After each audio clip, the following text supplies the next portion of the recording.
Okay, so apparently Ella Purnell, Jinx's voice actress, misses playing Jinx. Obviously, thank you to this person from Twitter for posting this information. Ella Purnell just reposted this on her story, saying she misses voicing Jinx. And you can clearly see Ella Purnell in the upper image, and down here we have Jinx from the second season of Arcane, with the caption, "Miss this." I think the upper image is taken from one of the promotional videos for Arcane, but I could be wrong about that. Either way, I am not surprised by this in the slightest, because to me, Ella Purnell always seemed like a very passionate person. And why do I say that? Maybe I'm wrong about this, but quantifying passion is very simple in my eyes. If you are willing to put in extra work that is probably not rewarded, now that is passion. And in her case, I have two examples. She was willing to play League of Legends because, well, she probably thought it would help her portray Jinx's character much better. Now, she didn't play the game because the creators or the people involved with Arcane told her not to.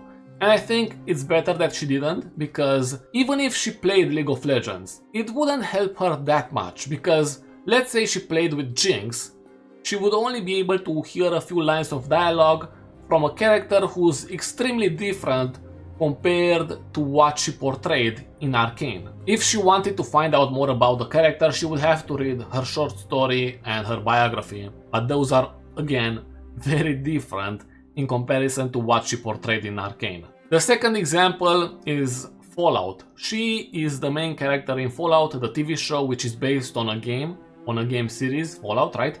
And in preparation for her role, she started playing Fallout 4. That is a big deal. Downloading the game, playing it for a bit, that is something. And I think the intro in Fallout 4 is extremely good to get you to understand the world of Fallout, right? And not only that, but the idea of vaults and the idea that vaults are not exactly what they seem. But I'm not gonna go into that because I know most people don't care about it. However, I do recommend the show. I think it's a 10 out of 10 easily. She does a very good job and you don't have to play the games to understand the show. There is gonna be one scene which you will feel like you've seen before if you watched Arcane, but I'm not gonna spoil it, obviously. Besides that, maybe you're insecure about the fact that in the past you heard or you've read something about Ella Purnell mentioning that she doesn't want to be typecast as the video game girl. And that is taken out of context. And so many people are not informed about what she really said and the way she said it. All of that was said in a joking manner. How do I know that? Well, I went on and I searched for the source. And I will add it to this video. Previously I did not add it, but in the meantime I thought to myself, maybe they are going to delete that video and then we won't have a source for what she truly said. And my videos are never gonna be deleted. So you will have that sequence played out in this video, and if you want to watch the entire interview, you can go to the link in the description and check it out. It's from a convention, I believe. Pretty interesting stuff. And then Jess asks, because you've started Fallout as well as Arcane, are there any other video game adaptations you would be interested in doing? You know, here's the truth, and I feel guilty saying this, but I'm not a gamer, and I don't know how I've managed to land 2 video game adaptations that have both been good. I don't know how that's happened, but it has, and so I don't know the answer, really. I actually think I need to maybe stay away from video game adaptations now, because then I'm going to get typecast. I'm going to be the video game girl. I mean, there's worse things to be honest, I suppose. I don't know. I'll take recommendations, though. What about the Sims one that Margot Robbie's doing? I'm gonna go with that. That's my answer, final answer, locked it in. Yeah. Okay, now that you have the context, I do hope that in the future more people are going to watch it. Not necessarily my video, but if they can watch that convention, it would be great. They misinformed a lot of people with those articles whenever they mentioned in the title, oh, Ella Purnell doesn't want to play a game character anymore or something like that. And then the article never mentioned anything about this convention or the context behind what she said. Maybe some of you are questioning, when are we gonna see her next? The answer is, realistically, I don't know. It's up to the creators, right?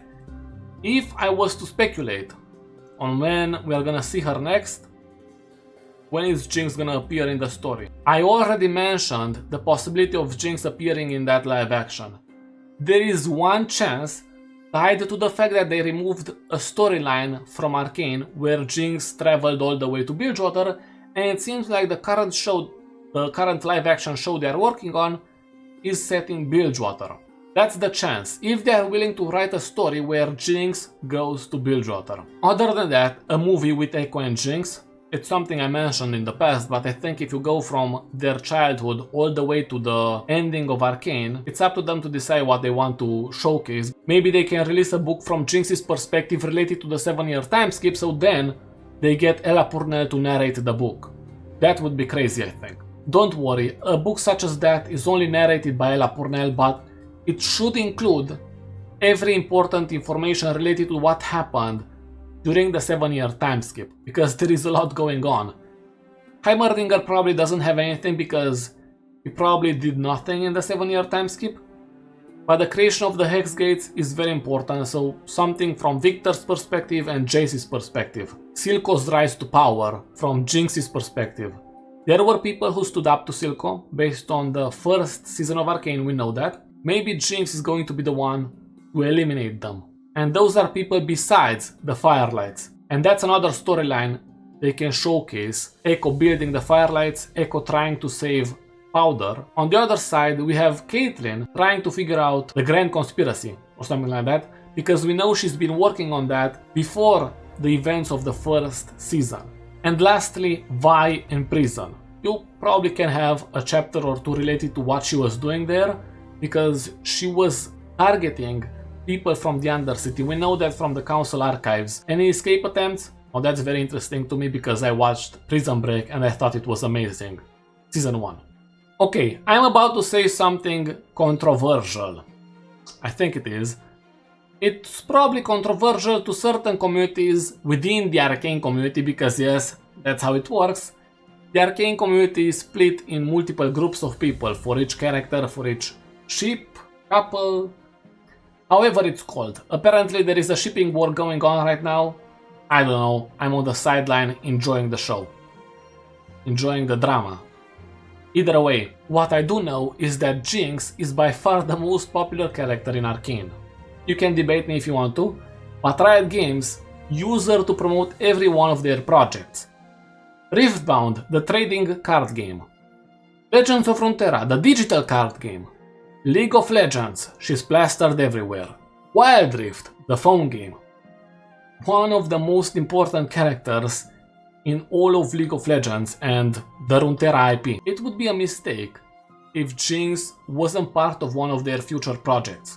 You probably have better ideas than I do, but if you want to find out more about the live action project, for example, because everyone is talking about that right now, I made a video and you can watch it if you want to. Thanks.